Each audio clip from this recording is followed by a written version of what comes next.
Apa itu reinkarnasi dan dari mana asal kata ini? Reinkarnasi, sebuah konsep yang telah menjadi inti dari ajaran mistis dan perdebatan filosofis selama berabad-abad. Lalu, dari mana asal kata ini? Kata reinkarnasi berasal dari bahasa Latin. Re berarti lagi, charo atau charnis berarti daging, tubuh. Dalam bentuk paling sederhana, artinya menjelma kembali. Konsep ini merujuk bukan hanya pada perubahan tubuh, tetapi juga pada keabadian jiwa dan perjalanannya melintasi berbagai kehidupan. Tapi pertanyaan ini langsung muncul. Apakah benar ada jiwa? Dan jika ada, dapatkah ia berpindah dari satu tubuh ke tubuh lain? Siapa orang pertama yang percaya reinkarnasi? Sepanjang sejarah, kepercayaan serupa telah muncul di berbagai budaya. Dalam agama-agama timur seperti Hindu, Buddha, dan Jainisme, reinkarnasi dianggap sebagai ajaran utama. Jiwa terikat pada hukum universal yang disebut karma. Kehidupan penuh dengan perbuatan baik atau buruk menentukan kondisi kelahiran berikutnya. Ide serupa juga ditemukan di Yunani kuno. Pythagoras percaya pada transmigrasi jiwa. Menurut beberapa legenda, dia bahkan mengaku mengingat kehidupan masa lalunya. Plato berpendapat bahwa jiwa itu abadi dan berpindah dari tubuh ke tubuh.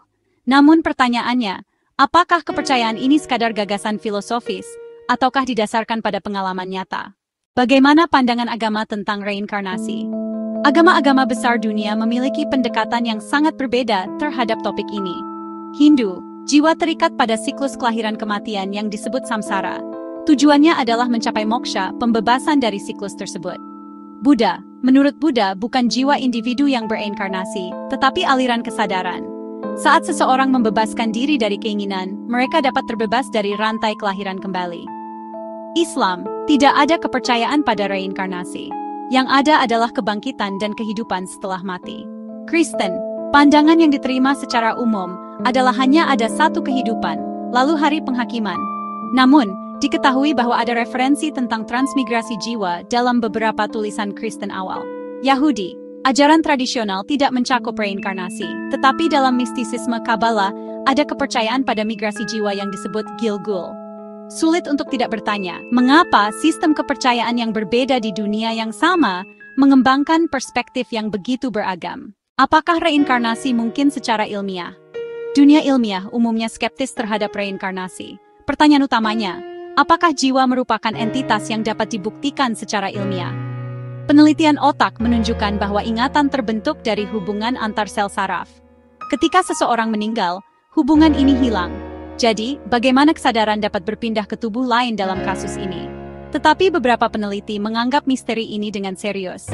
Misalnya, psikiater Ian Stevenson mempelajari lebih dari 2.000 kasus anak-anak yang mengaku mengingat kehidupan masa lalu selama lebih dari 40 tahun karirnya.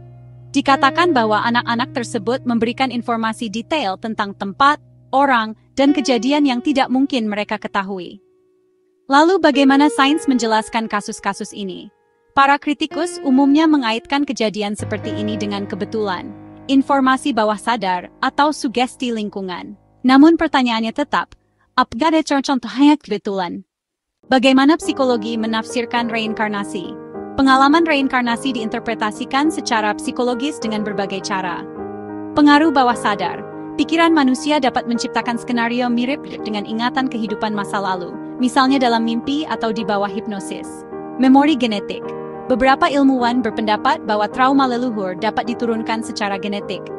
Ketidaksadaran kolektif. Menurut teori Carl Gustav Jung, terdapat arketipe dalam ketidaksadaran kolektif yang mungkin dipersepsikan sebagai ingatan kehidupan sebelumnya. Tapi pertanyaannya tetap, apakah yang kita ingat adalah konstruksi otak sendiri? Atau jejak perjalanan jiwa? Apakah ada kasus populer pengalaman reinkarnasi? Ya. Salah satu contoh paling terkenal adalah Shanti Devi, seorang gadis yang tinggal di India. Saat masih kecil, ia menggambarkan pernah hidup di desa lain di kehidupan sebelumnya, dengan suami dan anak di sana. Para peneliti menemukan bahwa banyak detail yang diungkapkannya akurat. Contoh lain adalah kasus James Leininger di Amerika Serikat. Pada usia 2 tahun, James mulai berbicara tentang kematian dalam kecelakaan pesawat dan membagikan detail kehidupan seorang pilot pesawat tempur Perang Dunia II. Ketika keluarganya meneliti, sebagian yang dia katakan cocok dengan catatan sejarah. Apakah itu kebetulan? Atau petunjuk tentang perjalanan jiwa? Apakah mungkin membuktikan reinkarnasi? Masalah utamanya adalah sangat sulit untuk memverifikasi pengalaman seperti ini secara objektif. Sebagian besar laporan didasarkan pada pengalaman pribadi. Tetapi metode ilmiah menuntut bukti yang berulang dan terukur. Beberapa ilmuwan mengusulkan bahwa penelitian masa depan tentang kesadaran dan energi mungkin dapat menjelaskan kemungkinan migrasi jiwa. Tetapi untuk saat ini, reinkarnasi tetap menjadi kepercayaan yang kuat, bukan fakta ilmiah yang terbukti. Pada titik ini kita harus bertanya, apakah tidak terbukti secara ilmiah berarti sesuatu tidak mungkin? Mengapa orang percaya reinkarnasi? Dari sudut pandang psikologis, kepercayaan pada reinkarnasi mengatasi beberapa kebutuhan dasar. Mengurangi ketakutan akan kematian. Kematian dipandang bukan sebagai akhir, tetapi sebagai transisi. Pencarian keadilan. Orang percaya bahwa perbuatan baik dan buruk di kehidupan ini akan dibalas di kehidupan berikutnya. Memberi makna pada kehidupan. Individu merasa pengalaman mereka tidak sia-sia dan jiwanya berkembang. Namun pertanyaan nyatanya, apakah daya tarik reinkarnasi berdasarkan realitas atau kebutuhan kita?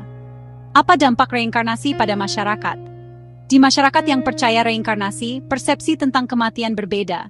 Di India, pemakaman dipandang sebagai perjalanan menuju kelahiran baru. Jadi kematian bukan akhir mutlak seperti pada masyarakat barat, tetapi titik balik dalam perjalanan jiwa. Sebaliknya, di masyarakat yang percaya hanya pada satu kehidupan, nilai dan bobot kehidupan ini jauh lebih besar, karena tidak ada kesempatan kedua. Ini menimbulkan pertanyaan menarik.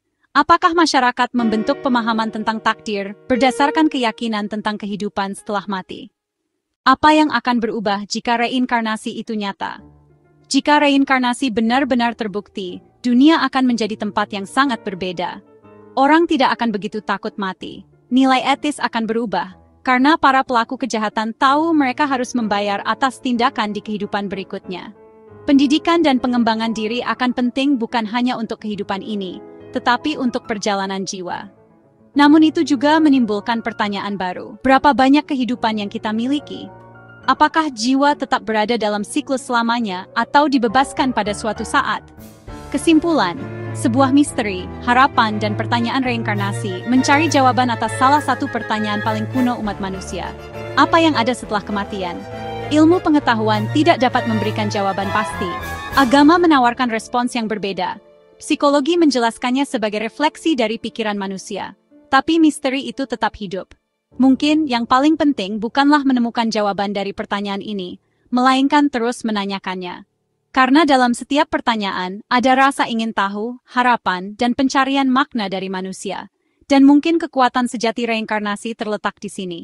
Kematian mungkin bukan akhir, melainkan pintu menuju awal baru. Jika kamu tertarik pada topik misterius seperti ini, jangan lupa untuk like video kami, subscribe channel kami, dan bagikan pandanganmu di komentar. Kami ingin tahu pendapat mengenai reinkarnasi.